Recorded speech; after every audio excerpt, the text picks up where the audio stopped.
जय सीताराम जी की, जय श्री हनुमान जी की, जय विष्णु जी की, जय भगवान कल्की जी की। अल्लाह द्वारा पूरी तरह खुल चुका था। उसके भीतर एक ऐसा अंधकार था, मानो स्वयं समय का अंत उसमें समा गया हो। सी कांप रही थी। समुद्र की लहरें पर्वतों जितनी ऊंची उठने लगी। आकाश में सूर्य का प्रकाश धुंधला पड़ गया था। देवताओं के मुख पर भी चिंता स्पष्ट दिखाई दे रही थी। तभी उस काले द्वार से एक विशाल छाया प्रकट हुई।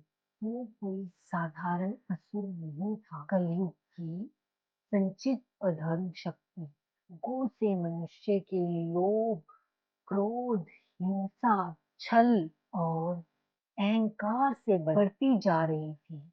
उसकी आंखों में अग्नि जल रही थी। उसकी आवाज सुनकर पर्वत भी कांप रहे थे।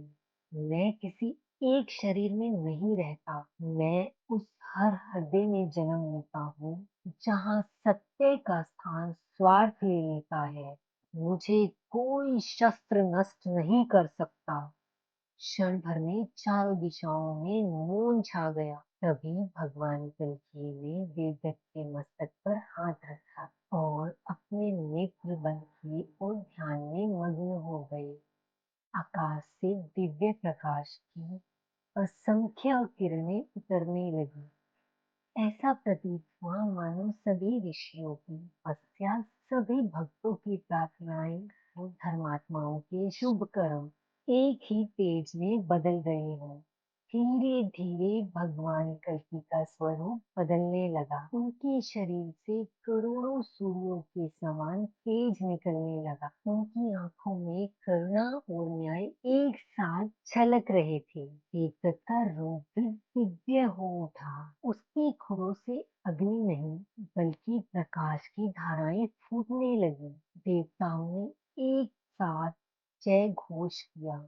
धर्म की विजय निश्चित है। अंधकार की वह शक्ति मुस्कुराई। उसने अपनी भुजा उठाई। क्षण भर में हजारों मनुष्य के मन में भय, लोभ, क्रोध और अहंकार जन्म लेने लगा।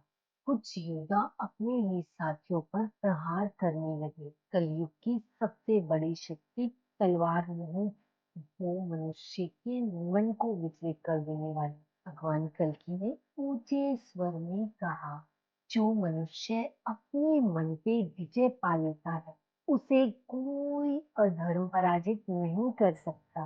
भगवान कल्की ने अपनी दिव्य तलवार आकाश की ओर उठाई। तलवार से निकली प्रकाश रेखा सीधी उस काले द्वार की ओर बढ़ी। जैसे ही प्रकाश और अंधकार का सामना हुआ, पूरा ब्रह्मांड थर्रा उठा। देवता, ऋषि और मनुष्य स्तब्ध होकर ये अद्भुत दृश्य देखने लगे। युद्ध अब केवल पृथ्वी का नहीं, सत्य और असत्य, प्रकाश और अंधकार, धर्म और अधर्म के बीच अंतिम निर्णय का क्षण बन चुका था। और तभी उस काले द्वार के भीतर से एक रहस्यमयी आवाज गूंजी, यदि मुझे समाप्त करना है, पहले मेरे वास्तविक स्रोत को खोजो। भगवान कल्की की दृष्टि गंभीर हो गई। उन्हें आभास हो गया, अंतिम रहस्य अभी शेष है। अगले भाग में हम अधर्म का वास्तविक स्रोत और अंतिम निर्णय। जय सीताराम जी की, जय श्री हनुमान जी की, जय महाराज कल्की जी की, जय विष्णु जी की। मिलते हैं अगले भाग में।